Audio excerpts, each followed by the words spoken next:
Hello, नमस्कार साथियों। मैं बलजीत भारतीय। साथियों, जैसा कि आपको पता है, पढ़ो इन ऐप पर डेली शाम 8 बजे स्कॉलरशिप टेस्ट कराया जा रहा है और जिसे आप कंटिन्यू दे भी रहे हैं। साथियों, मैं आपको बता दूं कि आपको टेस्ट देने से पहले पढ़ो इन के जो पॉइंट सिस्टम है उसको समझना होगा।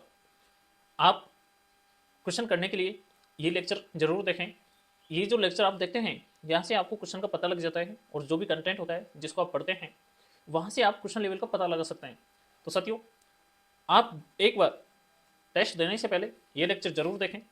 इसके बाद में मैंने आपको बताया कि आप जब टेस्ट देते हैं तो आपके पास में दो ऑप्शन होते हैं, या तो क्वेश्चन को आप राइट करिए या रॉन्ग करिए, पर वो आपको कंफर्म होना चाहिए। ऐसा नहीं है कि आपने रॉन्ग सेलेक्ट किया और वो बाद में सही निकला तो आपके पॉइंट चेंज हो जाएंगे। दूसरी बात मैंने बताई थी कि आपको रॉ पॉइंट पैनल में क्वेश्चन लेवल को ठीक से चुनना है। क्वेश्चन लेवल कितना रह सकता है, कितना नहीं रह सकता, प्रेजेंट में कितना चल रहा है, कितने लोग पार्टिसिपेट कर रहे हैं, कितने उसको छोड़ रहे हैं, ये चीज़ आपको ध्यान देनी है। उसके बाद में रॉ पॉइंट पैनल में 9 बनते ही क्वेश्चन को सेव करना होता है। यदि आपने सब कुछ ठीक चुना और जो जो आपने चुना उस तरीके से यदि सारा डेटा निकल कर आया तो लास्ट में आपके उस क्वेश्चन पर 15 पॉइंट बन जाते हैं। तो साथियों ने पॉइंट सिस्टम को देखा होगा, और जो भी नए नए साथी हैं, आप जिन भी साथियों को बताते हैं तो उन्हें बताइए कि आपको पड़ोविन प्लेटफॉर्म पर आने से पहले ही पॉइंट सिस्टम को समझ लेना है। पॉइंट सिस्टम कैसे जानेंगे, मैंने बहुत सारा इस पर एक्सप्लेन कर रखा है। मैंने वीडियोज बना रखे हैं, यूट्यूब चैनल पर आप सर्च करिए पड़ोविन का पॉइंट सिस्टम, तो आपको पता लग जाएगा कि किस तरीके से पॉइंट बनते हैं, किस तरीके से नहीं बनते। तो साथियों, लेक्चर देखना आपको जरूरी है और पॉइंट सिस्टम को आपको समझना है। और इसमें यह है कि मैंने कमज़ोर से कमज़ोर बच्चे का ध्यान रखते हुए इस ऐप को बनाया है, यानी कि टेस्ट कराने की जो फॉर्मूला है, ये कमज़ोर से कमज़ोर बच्चे का भी इसमें ध्यान रखा गया है। ठीक है, उससे आंसर देना नहीं आ रहा, पर वो फिर भी फर्स्ट रैंक ला सकता है अपनी कैपेसिटी के अनुसार। ऐसा नहीं है कि बस यहाँ पढ़ने वाले बच्चे हैं, बस पढ़ने वाले ही सब कुछ फर्स्ट आ रहे हैं, उसके अलावा कोई बाकी का नंबर नहीं आ रहा। तो साथियों, यहाँ पे बिल्कुल जो कमज़ोर से कमज़ोर बच्चा है ना, वो भी अपनी फर्स्ट रैंक लेकर के आ सकता है अपने दिमाग का यूज करके। तो साथियों, मेरा मानना है कि सभी स्टूडेंट को यहाँ बराबर रखा जाए। रही आगे की बात कि ये प्लेटफॉर्म कैसे काम करेगा, मैं आपको बता दूं ये पूरी तरीके से स्टूडेंट के लिए समर्पित है, और जितना भी कार्य ये कर रहा है स्टूडेंट के हित में कर रहा है। और आने वाले समय में जिस तरीके से ये साथियों इसे जुड़ते जा रहे हैं, जुड़ते जुड़ते ये जो परिवार जिस तरीके से आगे बढ़ रहा है, ये पूरा एक प्लेटफॉर्म स्टूडेंट को समर्पित है। किस तरीके से स्टूडेंट के लिए काम करेगा, युवाओं का भविष्य ये आगे बदलेगा, किस तरीके से देश के अंदर से जो भी जितनी समस्याएं हैं, जैसे बेरोजगारी ज़्यादा है, जिसमें युवाओं को मतलब जॉब के लिए बहुत ज़्यादा भटकना पड़ता है, मिलता नहीं है। तो इस तरीके की जो जितनी भी समस्याएं, अपन मिलकर के इस पर काम करेंगे। तो साथियों, मैंने आपको बताया कि जो फर्स्ट रैंक जो बच्चा आता है उसके लिए क्या मैंने इसमें रखा है, कि किस तरीके से उसको ये चीज़ें अपन ध्यान में रखेंगे कि जो बच्चा फर्स्ट आता है उसके लिए अपन वो फर्स्ट भी आए, उसके पास पैसा भी मिले, और जो खुद का स्टार्टअप करने के लिए उसको नॉलेज भी मिले। इन सब चीज़ों को अपन ध्यान में रखना है, और बाकी के बच्चों को अपन क्या दे सकते हैं उसका भी अपन ने इस पर ध्यान रखा है। तो साथियों, तो इस क्रम में ज़रूरत है कि अपनी जो कंपनी अपन बना रहे हैं उसमें क्या होगा कि ऐसा नहीं है कि ये अकेले एक इंसान की होगी, नहीं, इसमें बहुत सारे स्टूडेंट होंगे, बहुत सारे स्टूडेंट होंगे। उनकी सदस्यता इसमें होगी, कैसे रहेगी सदस्यता, कैसे नहीं रहेगी, उसके बारे में अपन बात करते हैं।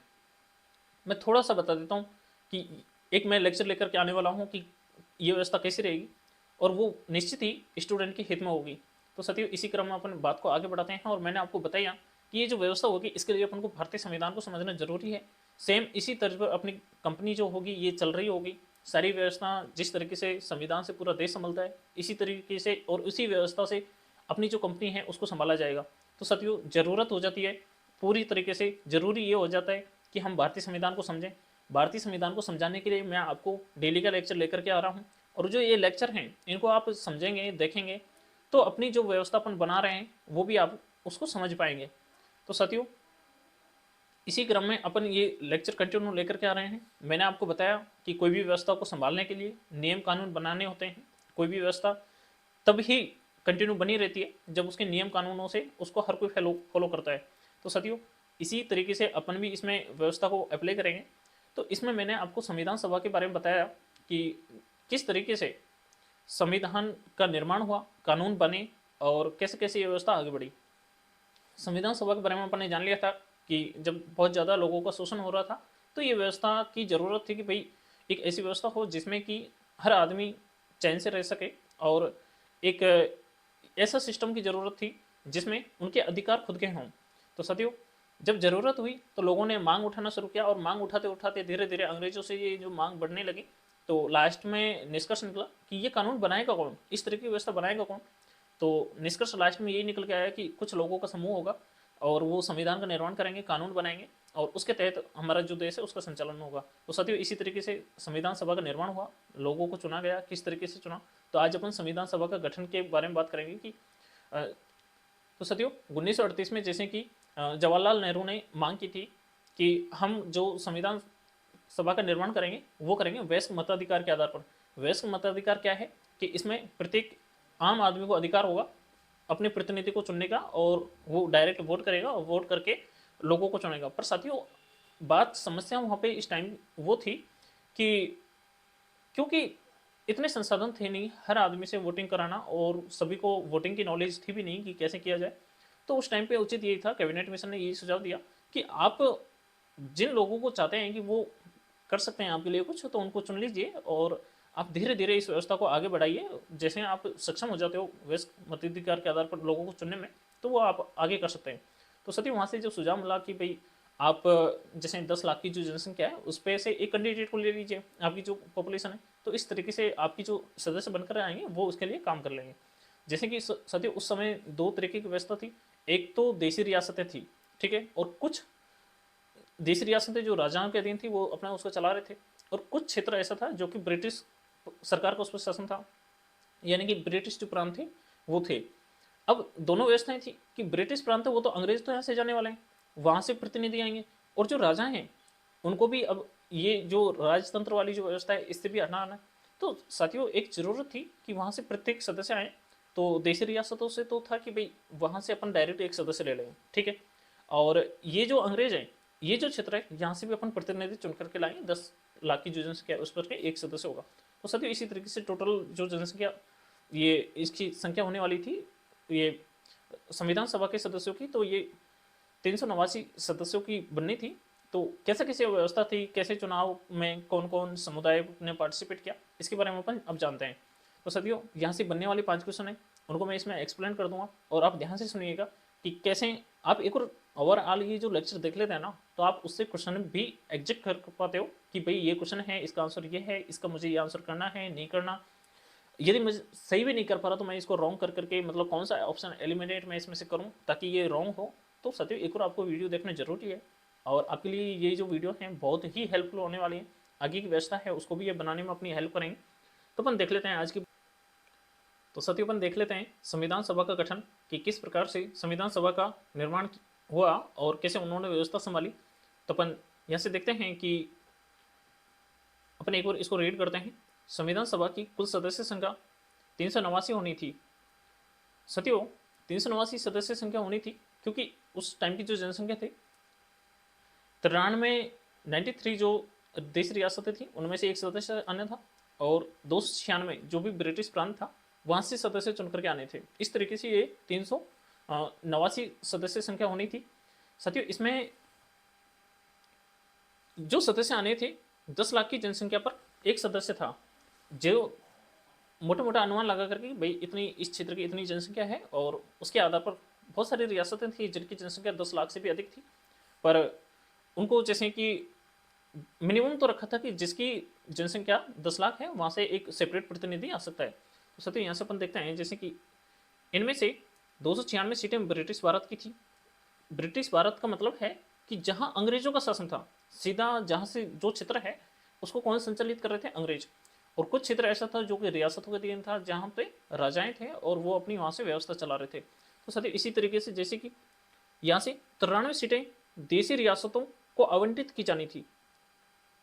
रियासतों को कितनी थी, 93 रियासतें तो बहुत थी, 500 से भी ज़्यादा थी, पर इसमें क्या था कि बहुत सी रियासतें ऐसी थी जो कि 10 लाख की जनसंख्या उनकी थी नहीं, तो उनको मर्ज करके कि भाई ये क्षेत्र है, इस क्षेत्र का यहाँ से एक प्रतिनिधि आएगा। तो इस तरीके की व्यवस्था थी। ब्रिटिश भारत को आवंटित की गई 296 सीटों में 292 सीटों का सदस्यों का चयन। इसमें क्या था साथियों, 4 क्षेत्र ऐसे थे जहां जो गवर्नर थे ना उनके सीधे अधीन थे, यानी वहां पर सीधा राज था। जैसे कि बलूचिस्तान हो गया, कुर्गिस्तान, मैं आपको बता देता हूँ, जैसे कि अजमेर था, बलूचिस्तान, कुर्गिस्तान और सॉरी कौन कौन से थे वो मैं बता देता हूँ। अजमेर था, बलूचिस्तान था, कुर्ग था, दिल्ली था। तो इस तरीके से अपन इसमें से देख लेते हैं। जैसे कि यहाँ से मैं क्वेश्चन नंबर 1 बना देता हूँ और अपन देखते हैं इसको कि यहाँ से बनने वाला क्वेश्चन, मैं यहाँ से एक क्वेश्चन बना देता हूँ। तो सती क्वेश्चन नंबर 1 नोट करिए। संविधान सभा में देसी रियासतों से सीटें थी। संविधान सभा में देसी रियासतों से सीटें थी। क्वेश्चन नंबर 1 हो गया। संविधान सभा में देसी रियासतों से सीटें थी, कितनी सीटें थी? तो सती इस तरीके से यहाँ से क्वेश्चन नंबर 1 हो गया अपना। आगे चलते हैं। जैसे कि हर प्रांत व देसी रियासतों अथवा छोटे राज्यों के मामलों में राज्यों के समूह को उनकी जनसंख्या के अनुपात में सीटें आवंटित की जानी थी। मोटे तौर पर कहा जाए तो प्रत्येक 10 लाख लोगों के एक सीट आवंटित की जानी थी। तो सती इसमें कुल मिला के बात ये वही कह रहे हैं कि जनसंख्या है, पूरी जो जनसंख्या है 10 लाख की जनसंख्या इस क्षेत्र में होगी और यहाँ से एक प्रतिनिधि आएगा। वो कैसे आएगा? उसमें ये था, उस समय की व्यवस्था ऐसी थी कि जैसे रियासतें, रियासतों में तो क्या था कि सीधे जो राजा जो चाहेगा जिस व्यक्ति को वहाँ से भेज देगा, ठीक है। और जो ब्रिटिश प्रांत थे इनमें भी सदियों, ये थोड़ा सा पीछे का पोर्शन है, इसको मैं बता दूं। जैसे कि अंग्रेज आए थे, उसके बाद में कांग्रेस बनी थी, है ना। तो ये जो क्षेत्र है ना, धीरे धीरे इतना थोड़ा सा व्यवस्था बना चुके थे। जैसे कि यहाँ विधायिका की तरह थोड़ा एक मंडल बन गया था। तो वो जैसे सरकार का छोटा सा हिस्सा, मतलब कह सकते हैं कि मतलब एक जो व्यवस्था चलाने वाले लोग थे वो थे। तो वहाँ से वो सारे चुनेंगे, जैसे कि एक विधायिका की तरह, जैसे संसद की तरह एक छोटा सा क्षेत्र मान के चलिए कि वो व्यक्ति थे, उनके पास पावर थी, वो चुनेंगे और वहाँ से एक व्यक्ति को भेज देंगे। ऐसा नहीं है कि आम आदमी उसमें वोटिंग कर सकता था, ऐसा नहीं था। कि वहाँ की जो व्यवस्था, उस टाइम की जो व्यवस्था जो चला रहे हैं लोग, उनमें से एक व्यक्ति आ जाएगा। इतना आप जानिए बस। तो इस तरीके से तो सतीयों यहाँ से मैं क्वेश्चन नंबर 2 बना दूँ। ये मैंने आपको बता दिया है कि यहाँ से क्वेश्चन नंबर 2 आप नोट करिए।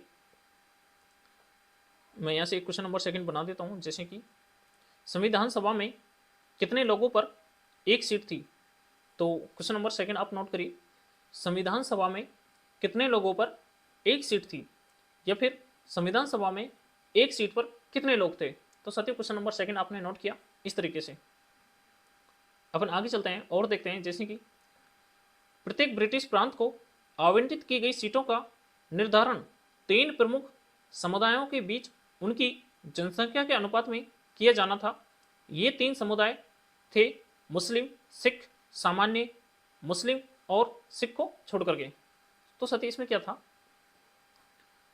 उसमें उस टाइम भी ये ध्यान रखा गया था कि भाई समुदाय जो बटे हुए हैं, कि भाई कौन से समुदाय की कितनी भूमिका है और उसको किस तरीके से सीटें दी जाएं कि भाई वो जो सीटें ना, उन पर तो उसी जो समुदाय का जो बंदा है वही वहाँ से चुनाव लड़ सकता है। तो साथियों इसमें रिजर्व रखी गई थी। तो अपन इसमें देखते हैं 3 समुदाय थे, कौन कौन से थे। एक तो मुस्लिम था, मुस्लिम का एक बहुसंख्यक जो क्षेत्र उस टाइम पे अपन कह सकते हैं कि मुस्लिम भी थे, सिख भी थे, अपना मेजोरिटी रखते थे। और इसके बाद में जो सामान्य थे उसमें सारे धर्म के थे और जो हिंदू वगैरह इस तरीके के, मतलब पूरा एक ये समूह था। तो 3 कैटेगरी डिवाइड की गई कि यहाँ से इस समुदाय का जो बंदा है वही चुनाव लड़ सकता है।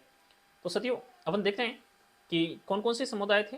3 थे, मुस्लिम था, सिख था और सामान्य जो इसमें जैसे हिंदू हो गए, ईसाई हो गया, इस तरीके का पार्सन हो गया। तो ये जो जितने और जो समुदाय थे इनमें थे।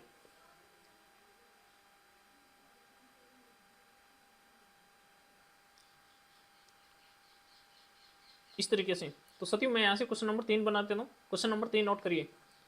निम्न में से कौन से समुदाय, निम्न में से कौन से समुदाय को सीटों का आवंटन था?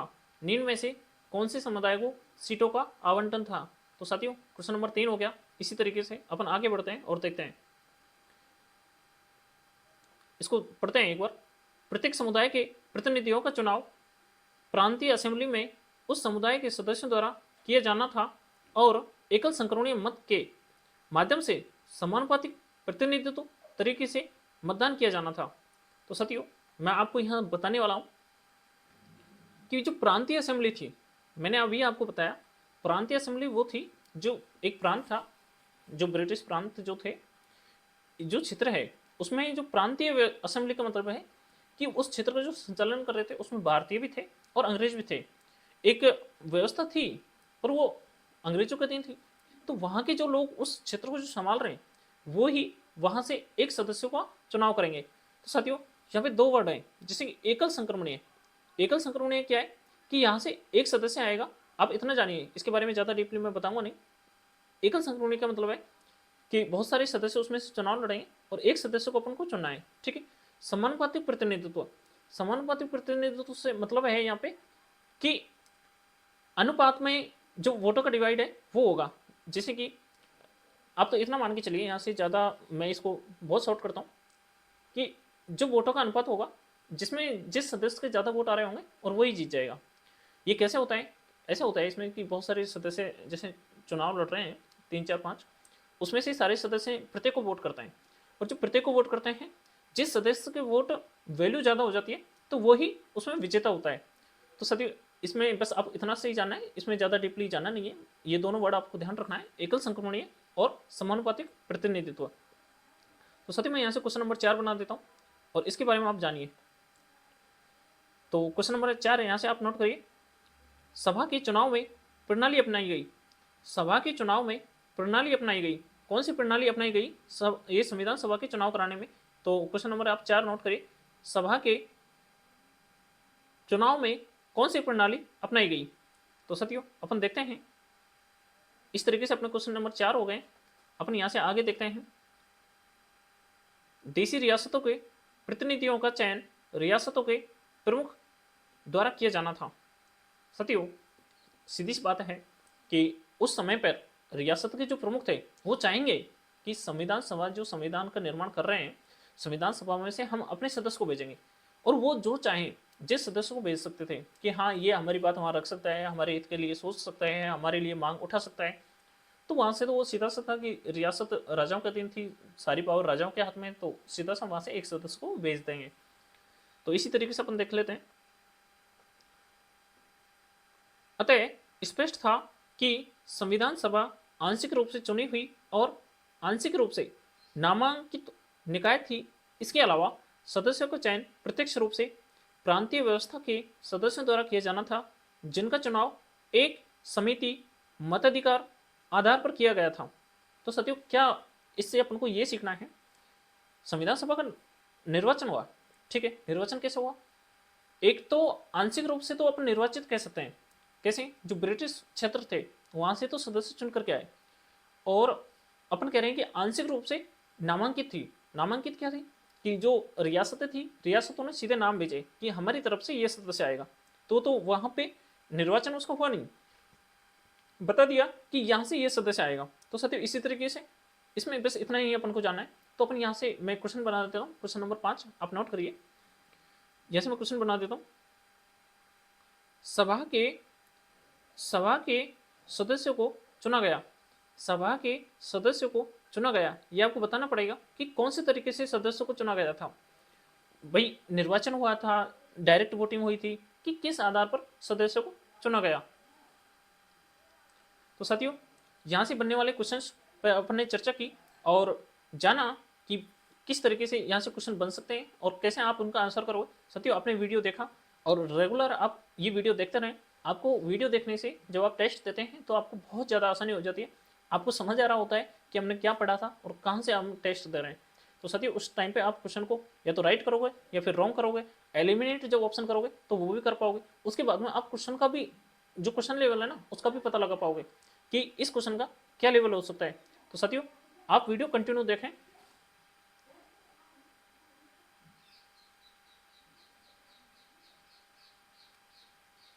वहां से आप क्वेश्चन का लेवल भी देख सकते हैं कि इस क्वेश्चन को कितने लोग सही कर सकते हैं, कितने नहीं करेंगे, इस क्वेश्चन का क्या लेवल रहने वाला है, या आसान है या हार्ड है। तो साथियों आपको करेक्ट परसेंट को चुनते समय या क्वेश्चन लेवल को चुनते समय ध्यान देना है।